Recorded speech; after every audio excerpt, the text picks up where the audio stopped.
Hey everyone, it's Julian, and today I'm going to be talking to you about a bunch of tips I've learned recently to make your hard techno drums sound a lot better. Now, to go along with this video, I've just dropped a new sample pack. It's called Definitive Hard Rave Techno Drums Volume 3. This pack is just $10, and inside you get 5 sick construction kits with these individual loops. So what it is each one is like a full drum loop. You can hear some pretty solid stuff in there, actually.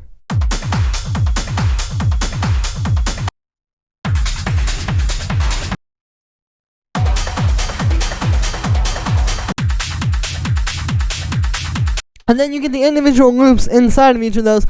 Plus, on top of that, I've included the project files for each loop as well, so you can go and work with it in Ableton if you're an Ableton user. And on top of that, I've also included 10 free hard kick loops as well, so you really have everything you need to make a really solid track in the style, definitely the drums, and these kick loops are really hard hitting as well.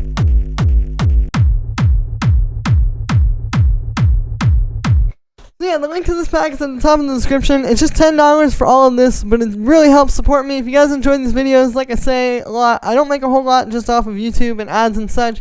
But with these sample packs and different things like this, I'm able to keep going. So definitely go support that if you enjoy my videos and you just want a really solid drum sample pack to work with to take your tracks to the next level. Thank you so much for the support, guys. And yeah, let's dive into the video.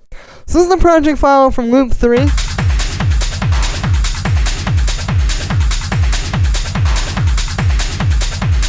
You can see we've got everything individually, like we've got the kick.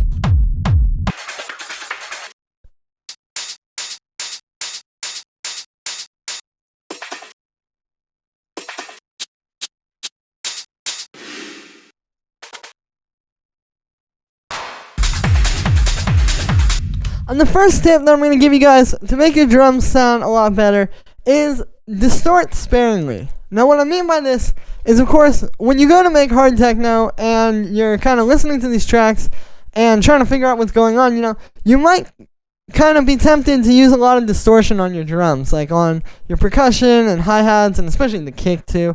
And I'm guilty of this as well. You guys have all seen videos on my channel where I've over-distorted stuff, especially making this style. And of course, it's just because you think like hard techno, like it should be more distorted, right? Like we should have that aggressive feel to it.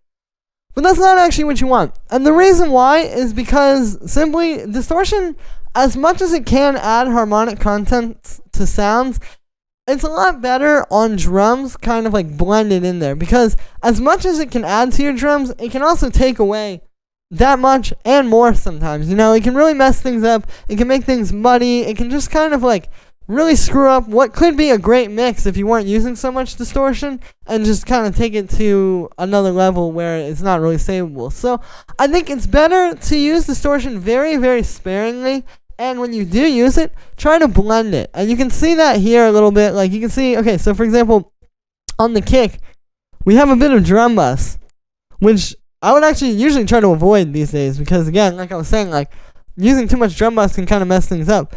But you can see if we just blend it like this, there's without it. You're still hearing that kick.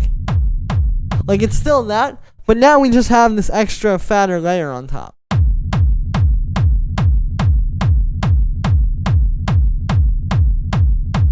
And then you'll also notice, like, on all these different percussions, like, you might hear some of these and think there's distortion. I guess there's a little bit on this with this drum bus.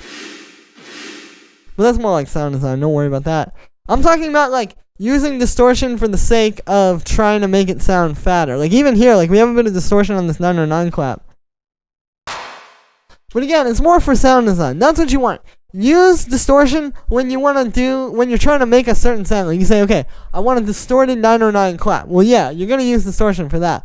But don't use distortion or excess saturation on like your hi-hats, your kick, all that kind of stuff. Like again, just really trying to keep it clean. And you might be saying to yourself, well, how do you get hard sounds then? Well, you have to find hard sounds, right? You have to find sounds that just already are going to have that texture. And it doesn't have to be entirely, obviously, you're not going to be able to find an entire kit of drums that just perfectly sound like they've all been distorted together. But you really need to find like hard-hitting sounds rather than trying to like take like a tiny little kick and then distort it to get it up to snuff. You're just never going to get it there compared to the kick that's already just really good. It doesn't need that.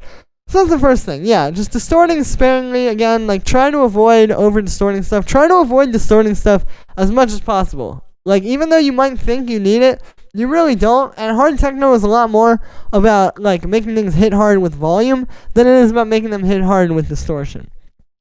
The second thing here is that you are going to have some elements that are going to be constantly going, like, very rapidly, like the kick, like these rolls.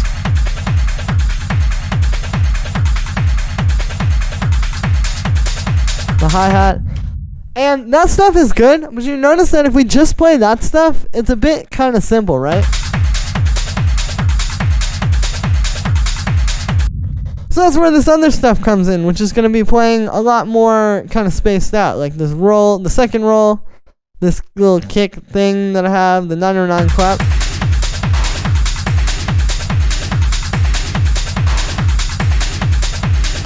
And you can hear when we add those in, that's just adding an extra layer of depth to the overall drums that you just really don't get when you only have those layers. Now again, that stuff is very important. You need the stuff that's going to be rapidly going, but you need that juxtaposed against some stuff that's going to be more like a little bit slower like that than just. So the way I recommend doing this is you start with the really repetitive loop, right? Like start with your kick and your rumble. Get these all in there, like all the stuff that's just constantly going.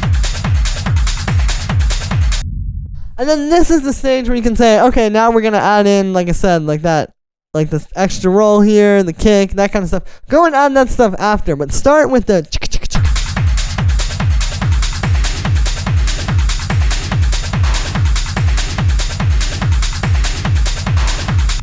And then the third tip that I have here, it kind of bounces off of that one actually, which is removing superfluous layers. And what I mean by this is essentially like, you know, again, it kind of goes back to what I was saying at the beginning with the distortion. It's like you think, okay, hard techno, it's got to be full, it's got to have like something every second, it's got to constantly be going. But actually, that's not always the case. You know, a lot of times you really just want to keep it simpler, and I think we can end up with a lot of different layers that you don't always end up needing, right? Like, I would say this is probably the bare, like, the minimum of what you need. But also kind of the maximum at the same time, right? Like, that's how you want to be looking at it. It's like, okay, this is full, it's my full idea. It's not just doons, doons, like one kick and one hi-hat. Obviously, that's not going to sound that good. But then also just being able to go and say, okay, like, do we really need, like, you know, background roll 3? Which in this case, we don't have anything like that, so it's fine.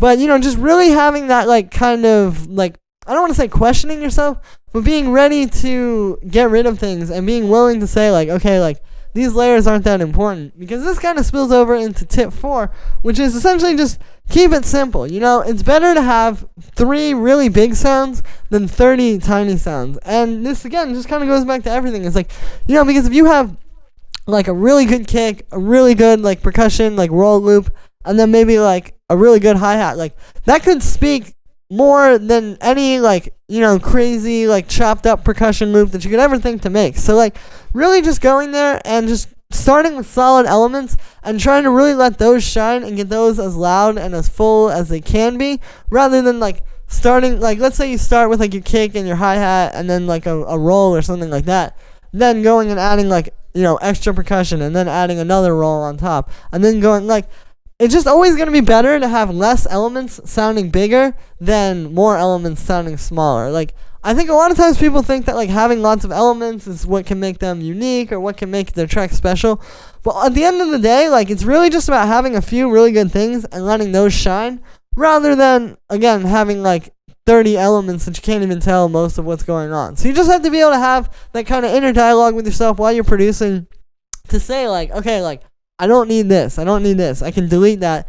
And not being too married to any one item either, like not being too married to, like, background percussion loop 3, like I said, because you may get to the point where then you want to go and add synths and all of a sudden that's covering those up. So, like, you know, just constantly being able to adapt and change to what is needed in your track is going to be really essential. And ultimately, again, I think it sounds better to have 3 really good sounds than to have 30 okay sounds. And it doesn't have to be 3 every time, but it's just that comparison of, like, less is more and making less into more rather than trying to make more into more.